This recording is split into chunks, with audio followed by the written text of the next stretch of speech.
Chances are you or someone you know has come down with a case of COVID recently. According to the CDC, nearly 40 states are experiencing high levels of COVID-19. Cases are also on the rise here in the Chicago area. Joining us now is Dr. Sharon Welbel, an infectious disease expert at Cook County Health. Dr. Welbel, thank you for joining us. Can you tell us just what is behind this summer surge and what is the situation here in Cook County? Thank you. Well, really every summer we wind up having a bit of a surge, and it's due to a number of things. One is increased travel. People are taking planes, trains, share rides, and so forth, going to all over the world. And then also there's generally tends to be new variants that are changing all the time. And just like previous summers, we saw a new variant evolve about a month and a half ago.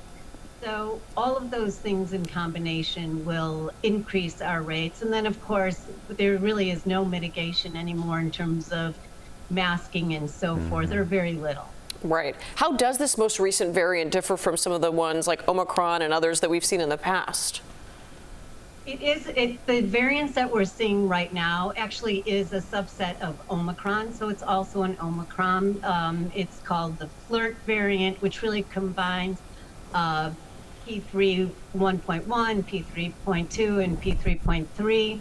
So a number of different variants. They have a couple of new mutations in what we call the spike protein, which people have been hearing about ever since COVID came around, and we've been seeing new variants.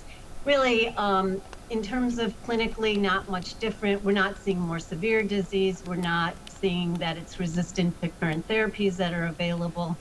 And potentially it is more infectious, though. So I had a friend who was supposed to visit this weekend. He has COVID. He has decided to cancel his visit. Can you remind our viewers what the current CDC guidelines are for anyone who tests positive?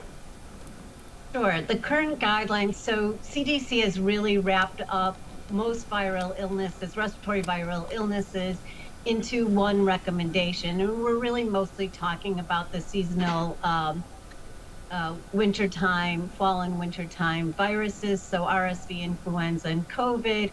And the rule is that after one is infected, once one has no fever for 24 hours without taking a fever-reducing medication such as acetaminophen or a non-steroidal anti-inflammatory, so no fever for 24 hours without taking medication for the fever and improving symptoms. And if one had very little in the way of symptoms or has no symptoms, then it's just based on fever. One can return to their activity.